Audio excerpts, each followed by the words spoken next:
হয়, আচলতে গুৱাহাটী বিশ্ববিদ্যালয়ৰ FIMP পাঠ্যক্ৰম আৰু চেল্ফ ফাইনেন্সিং যিসমূহ পাঠ্যক্ৰম সেইসমূহৰ মাচুল হ্ৰাসৰ বাবে আজি আমি পুৱা প্ৰায় 9 বজাৰ পৰা অনশন কাৰ্যসূচী গ্ৰহণ কৰিছিলোঁ আৰু এতিয়া আমাৰ অনশন কাৰ্যসূচীৰ প্ৰায় 15 ঘণ্টা হ'বৰ হ'ল।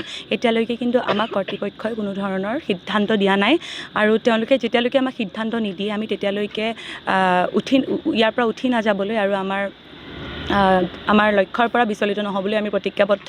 গতিকে আমি বহি থাকিম। এতিয়া 15 ঘণ্টা হৈছে আৰু যেই ঘণ্টাই নহওক কাইলৈ ৰাতিটোৰ ভিতৰতো যদি কৰ্তৃপক্ষ নাহে তেন্তে ৰাতিপুৱালৈকে আমি ইয়াত থাকিবলৈ প্ৰতিজ্ঞাবদ্ধ। দাবীসমূহ কি আছিল? আমাৰ দাবীসমূহ আছিল যে গুৱাহাটী বিশ্ববিদ্যালয় কৰ্তৃপক্ষই FIMPৰ সমূহ পাঠ্যক্ৰম আৰু যিসমূহ আমাৰ চেল্ফ ফাইনেন্সিং কোৰ্চ আছে সকলোৰে মাচুল অনতিপলমে তেওঁলোকে হ্ৰাস কৰিব লাগে। ইয়াৰ উপৰি আমি এখন ত্ৰিপাক্ষিক বৈঠক বিচাৰিছিলোঁ, ত্ৰিপাক্ষিক আলোচনা বিচাৰিছিলোঁ গুৱাহাটী বিশ্ববিদ্যালয়ৰ প্ৰশাসন, গুৱাহাটী বিশ্ববিদ্যালয়ৰ ছাত্ৰ প্ৰতিনিধি আৰু অসম চৰকাৰৰ শিক্ষা বিভাগৰ উচ্চস্তৰীয় বিষয়াৰ।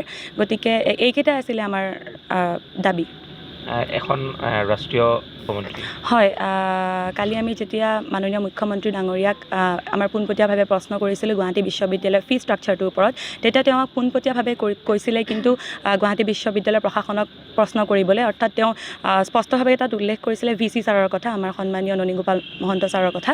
গতিকে আচলতে আমি এটা পাকচক্ৰত আছোঁ। আমি যেতিয়া গুৱাহাটী বিশ্ববিদ্যালয় কৰ্তৃপক্ষক গৈ পেলাই প্ৰশ্ন কৰোঁ যে এই ফি ষ্ট্ৰাকচাৰটো আচলতে কিয় লৈ আছে বা কি হৈ আছে, কিয় দি আছোঁ, তেতিয়া আমাক কৰ্তৃপক্ষই কয় যে চৰকাৰক সোধা। যেতিয়া আমি চৰকাৰক সোধোঁ তেতিয়া চৰকাৰে আমাক কয় যে কৰ্তৃপক্ষক সোধা।